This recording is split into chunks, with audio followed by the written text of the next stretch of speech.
So we are going to start the new chapter, and the chapter is stats. And in this chapter, first we will study primary data and secondary data. ठीक है, क्या होता है primary data and secondary data? तो primary data क्या है? I have written here, it is the data originated from the first time by the researcher through direct effort and experience. ठीक है, कोई भी डाटा, कोई भी इंडिविजुअल या कोई भी रिसर्चर जो है वो खुद उस डाटा को कलेक्ट करता है, खुद ही उस डाटा को अगर कलेक्ट करता है अपने एफर्ट से, उसका जो मैन पावर है वो यूज करके अपने एक्सपीरियंसेस से जो डाटा कलेक्ट करते हैं, that is called primary data. ठीक है, और ये हम खुद करते हैं क्योंकि इससे बाकी तो कोई इन्वॉल्वमेंट नहीं होती है, इसीलिए इस डाटा को हम कहते हैं फर्स्ट हैंड या raw data. This data can also be known as first hand data और raw data. Clear? And it is very expensive. Expensive इसलिए पड़ता है क्योंकि ये एक्चुअल क्या है कि कोई भी ऑर्गेनाइजेशन या कोई भी एजेंसी जो है इटसेल्फ, कोई एजेंसी जो है वो खुद इसको कंडक्ट करती है. क्लियर? कोई भी एजेंसी या कोई भी ऑर्गेनाइजेशन है उसको जब कंडक्ट करेगी तो नेचुरली है वो एक्सपेंसिव ही होगा. ठीक है, and next is it can be collected through observation, survey, personal interviews etc. तो ये सारी चीजें अगर हम कंडक्ट करके सर्वे करते हैं तो वो एक्सपेंसिव होता ही है. ठीक है, पर्सनल इंटरव्यूज करते हैं या कोई ऑब्जर्वेशन करते हैं जिससे हमारा काफी जो है मैन पावर, एक्सपीरियंस या बहुत सारे पे खर्चे उस पे लगते हैं. ठीक है, एक्सपेंडिचर उससे बहुत आता है, इसी वजह से ये एक्सपेंसिव पड़ता है. Right? Next is secondary data. Secondary data is a data, this is known as second hand data. क्यों? क्योंकि this data is based on the information which is already collected and recorded by any person other than the user for a person. ठीक है, जो user है उसको छोड़ के किसी और पर्सन के थ्रू ये डाटा कलेक्ट किया होता है. ठीक है, सेकेंड हैंड क्यों है? क्योंकि ये जो फर्स्ट डाटा कलेक्ट किया होता है सेकेंड हैंड इसलिए क्योंकि जो इंफॉर्मेशन जो है पहले ही रिकॉर्डेड है. ठीक है, उसी पे सारा इस पे वर्कआउट होता है. ठीक है, जो डाटा, कोई भी डाटा पहले से ही रिकॉर्डेड है, उसी पे ये सारा जो है उस पे वर्कआउट नेक्स्ट होता है. क्लियर? तो जो यूजर है एक्चुअल में वो उसको यूज नहीं करता. ठीक है, अदर देन द यूजर कोई और पर्सन जो यूज करता अपने पर्पज के लिए. ठीक है, जैसे सपोज कीजिए आपने डाटा कोई कलेक्ट किया और मैं उस डाटा, वो रिकॉर्डेड डाटा है आपका, ठीक है, और वो डाटा मैं यूज कर रहा हूँ. ठीक है, अपने किसी पर्सनल पर्पज के लिए या किसी और पर्पज के लिए, that data is known as secondary data. क्योंकि ऑप्शन हो गया ना, फर्स्ट तो जो प्राइमरी था क्योंकि वो फर्स्ट हैंड है, रॉ डाटा है. ठीक है, और ये अपने पर्पज के लिए मैं यूज कर रहा हूं या किसी और पर्पज के लिए, तो that is called secondary option. Secondary option हो गया. राइट? तो इसीलिए उसको हम कहते हैं secondary data. Clear? And it is collected from various sources like census, government publications, internal record, books, journals. ये जो मेथड है, these are the methods by which we can collect the secondary data. Clear? So these are the various methods by which we can collect the secondary data, and these sources like census, government publications, internal records, books, journals etc. Clear? तो ये है आपका difference भी हो गया primary और secondary data में. Clear? Next is presentation of data. अब डाटा को प्रेजेंट करने का ये दो वे है. First is ungrouped frequency distribution table, second is grouped frequency distribution table. First is ungrouped frequency distribution table को समझने के लिए सपोज कीजिए हमारी क्लास में 30 स्टूडेंट हैं और उनके हमने मार्क्स रिकॉर्ड किए हैं out of 100 in math. Clear? सभी के मार्क्स डिफरेंट होंगे, किसी के 20 हैं, किसी के 50 हैं, किसी के 80 हैं. क्लियर? तो और बहुत सारे ऐसे बच्चे भी होंगे जो 20 मार्क्स वाले, कितने बच्चे होंगे, 50 वाले भी होंगे. ठीक है, 80 वाले भी होंगे, 100 वाले भी होंगे. तो उनको हमने क्या करना है कि इस वे से अगर हम प्रेजेंट कर दें, जैसे इसमें आ गया आपके मार्क्स. ठीक है, इसमें आ गया number of student, number of student. ठीक है, जिसे हम कहते हैं फ्रीक्वेंसी. क्लियर? तो इस अनग्रुप्ड डाटा में सिर्फ यही दो पोर्शन होंगे. ठीक है, अब सपोज कीजिए जैसे 30 मार्क्स वाले कितने हैं, 5 स्टूडेंट. 80 वाले कितने हैं, 2 स्टूडेंट. 90 वाले कितने हैं, 3 स्टूडेंट. ऐसे जो हम प्रेजेंट करते हैं किसी भी डाटा को, ठीक है, हमने यहाँ पे ग्रुपिंग नहीं की है। ग्रुपिंग मीन्स ये नहीं कहा हमने कि 20 से 30 के बीच में कितने स्टूडेंट हैं, 30 से 40 के बीच में कितने स्टूडेंट हैं। क्लियर? हम यहाँ बात कर रहे हैं सिर्फ अनग्रुपिंग नहीं किया, अनग्रुप्ड है, ठीक है। ये डाटा जो है अनग्रुप्ड डाटा है, मतलब 30 वाले कितने स्टूडेंट हैं, अगर 1 होगा तो 1 लिख देंगे, ठीक है। 50 वाले कितने, 90 वाले कितने, 100 वाले कितने। तो this is the presentation of data and this is known as ungrouped frequency distribution table. Clear? ठीक है, तो इसे हम क्या कहेंगे, ungrouped frequency distribution table, ठीक है। Next is grouped frequency distribution table. And grouped frequency distribution table में क्या है कि हम ग्रुपिंग करते हैं। इन grouped frequency distribution table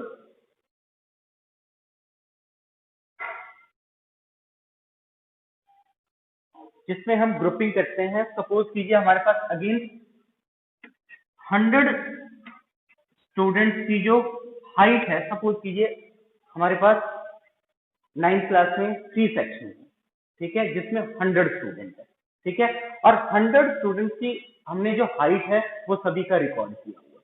clear? और जो मिनिमम हाइट हमने की हुई है 120 सेंटीमीटर से लेके जो है नेक्स्ट है 160 सेंटीमीटर, राइट? क्लियर? मतलब ये मिनिमम हमने नोट किया है और ये मैक्सिमम। क्लियर? अब इसमें 100 स्टूडेंट्स कवर होंगे, ठीक है, कितने स्टूडेंट कवर होंगे, 100 स्टूडेंट। अब उन 100 स्टूडेंट्स को रिकॉर्ड करना थोड़ा सा डिफिकल्ट होगा। क्लियर? तो हम अब इसको इजी करने के लिए हम इसकी ग्रुपिंग कर देते हैं। जैसे हमने उसको ग्रुपिंग कर दी कि 120 सेंटीमीटर से लेके 130 सेंटीमीटर के बीच में कितने स्टूडेंट हैं। क्लियर? 120 से लेके 130 सेंटीमीटर के बीच में कितने स्टूडेंट हैं। क्लियर? 130 से लेकर 140 के बीच में कितने हैं, 140 से लेकर 150 के बीच में कितने हैं। क्लियर? मतलब इसको हमने डिवाइड कर दिया इंटरवल में। क्लियर? किसमें डिवाइड कर दिया, इंटरवल में। And this is known as class interval. इसे हम क्या कहेंगे, क्लास इंटरवल। क्लियर?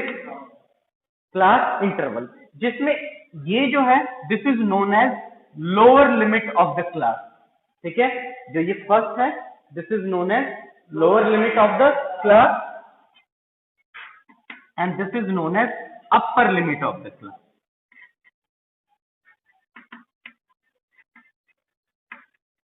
और हमने कितना डिफरेंस लिया, 10-10 का डिफरेंस ले रहे हैं। जैसे पहले हमने लिया 120 से 130, नेक्स्ट लेंगे 130 से 140, नेक्स्ट इज 140 टू 150। तो अब देखिए कितना डिफरेंस आ रहा है इसमें, 10 सेंटीमीटर का डिफरेंस आ रहा है ना। इट मींस जो क्लास साइज है उसको जो डिफरेंस है that is known as class size, ठीक है। और फिर इस ग्रुप फ्रीक्वेंसी डिस्ट्रीब्यूशन टेबल में हम क्या क्या इंक्लूड करते हैं। फर्स्ट आ जाएगा आपका class interval, first is class interval, second tally mark, and the last is frequency. Clear? तो ये 3 चीजें जो है हम ग्रुप्ड फ्रीक्वेंसी डिस्ट्रीब्यूशन टेबल में करते हैं। क्लियर? तो first is question number 1, exercise 14.2, the blood group of 30 students of class 8 are recorded as, ये आपको ब्लड ग्रुप 30 स्टूडेंट का गिवन है। Represent this data in the form of a frequency distribution table, which is the most common and which is the rarest blood group among these students। पहले तो हमने क्या करना है, इस डाटा को जो है रिप्रेजेंट करना by in the form of frequency distribution table, and ये भी बताना है कि which blood group is common and which is rarest। ठीक है, तो सबसे पहले हम इसका डाटा जो है वो उसको रिप्रेजेंट करते हैं, फ्रीक्वेंसी डिस्ट्रीब्यूशन टेबल उसका बनाते हैं। तो फर्स्ट इज राइट डाउन, ये 2 आपने कॉलम्स बना लेने हैं। एक कॉलम में आपने लिखना ब्लड ग्रुप,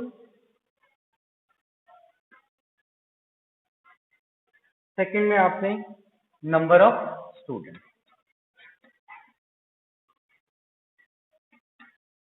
राइट? तो कौन कौन से ब्लड ग्रुप है हमारे पास, A B, A B and O.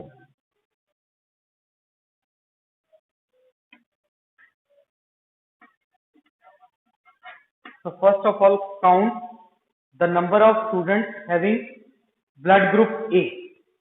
Yes. कितने होंगे? 9 स्टूडेंट्स हैं जिनका ब्लड ग्रुप है A. Next is number of students having blood group B.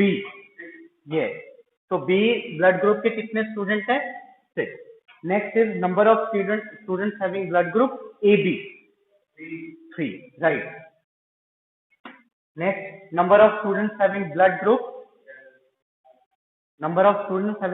Group O. कितने हैं? 12. राइट. अब इनको आपने टोटल करके भी चेक करना है कि वो 30 स्टूडेंट्स के इक्वल आ रहे हैं कि नहीं. ठीक है. अगर नहीं आ रहा है इट मीन्स कहीं ना कहीं हमारा कोई मिस हो गया. क्लियर. तो ये आपने टोटल भी करके देखना है कि ये 30 के इक्वल है कि नहीं. यस. 9 + 6 15, 15 + 3 18, 18 + 12 30. क्लियर. ठीक है. तो ये 30 के इक्वल आ रहा है. इसका मतलब हमारा जो डाटा जो है, जो रिप्रेजेंटेशन है फ्रीक्वेंसी डिस्ट्रीब्यूशन टेबल जो है, दैट इज करेक्ट. क्लियर. और उसके बाद ये भी पूछा है कि which blood group is common. ठीक है. ये कॉमन ब्लड ग्रुप कौन सा है? Blood group O. And rarest blood group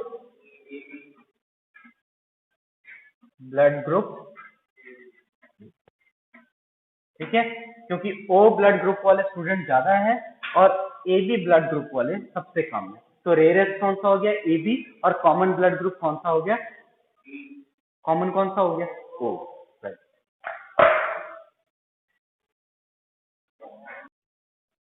next is question number 2. The distance in kilometer of 40 engineers from their residence to their place of work were found as follows. ये distance दिया है 40 engineers का from their residence to their work place. ठीक है. Construct a grouped frequency distribution table with the class size 5. अब यहाँ पे आपको क्लास साइज भी दिया है 5. ठीक है. और उसकी हेल्प से हमने ग्रुप्ड फ्रीक्वेंसी डिस्ट्रीब्यूशन टेबल बनाना है. Given above taking the first interval as 0 to 5. और ये भी गिवन है कि जो फर्स्ट इंटरवल आपने चूज करना है वो क्या होना चाहिए? 0 to 5. ठीक है. और ब्रैकेट में ये लिखा 5 is not included. What main features do you observe from this tabular representation? Clear. तो सबसे पहले हम क्या करेंगे? ग्रुप्ड फ्रीक्वेंसी डिस्ट्रीब्यूशन टेबल बनाएंगे. राइट. तो राइट डाउन फर्स्ट 3 कॉलम आपने बनाने हैं. फर्स्ट में आपने लिखना है क्लास इंटरवल. सेकेंड टैली मास.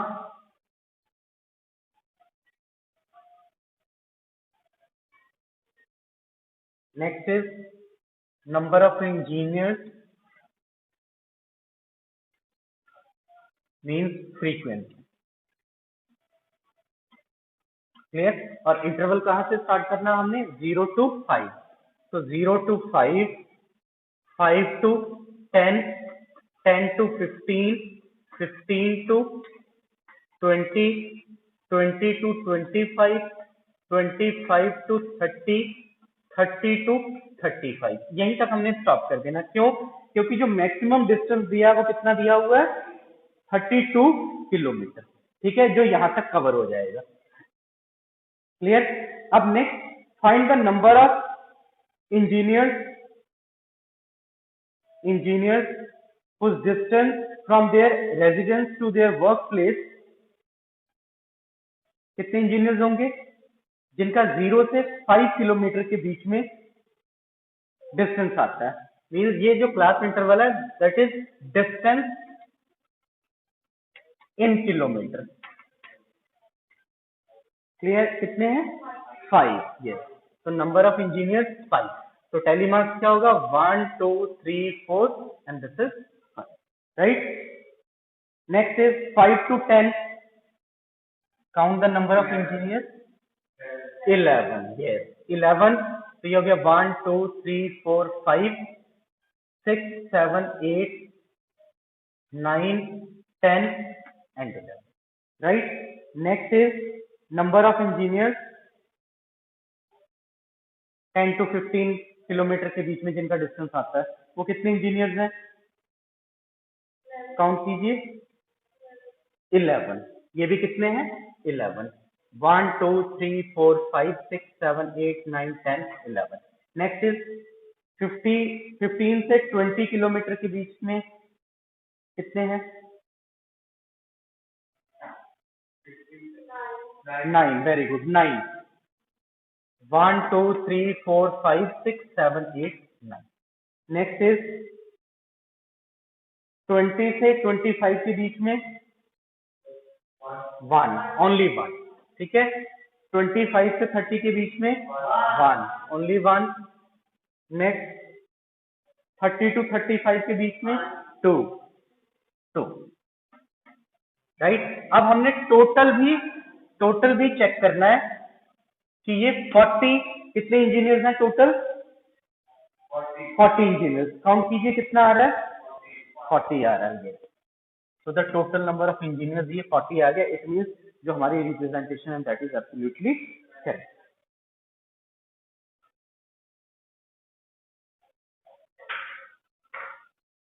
अब आपने क्या ऑब्जर्व किया इस डाटा से? आपने क्या ऑब्जर्व किया? What do you observe from this data? Write down, write down. It can be observe, it can be observe, ये भी पूछा ना क्वेश्चन में कि what main features do you observe from this tabular representation? ठीक है, इस टेबुलर रिप्रेजेंटेशन से आपने क्या ऑब्जर्व किया? तो नोट कीजिए, it can be observe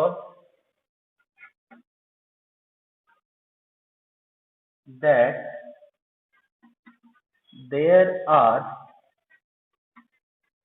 there are few engineers whose distance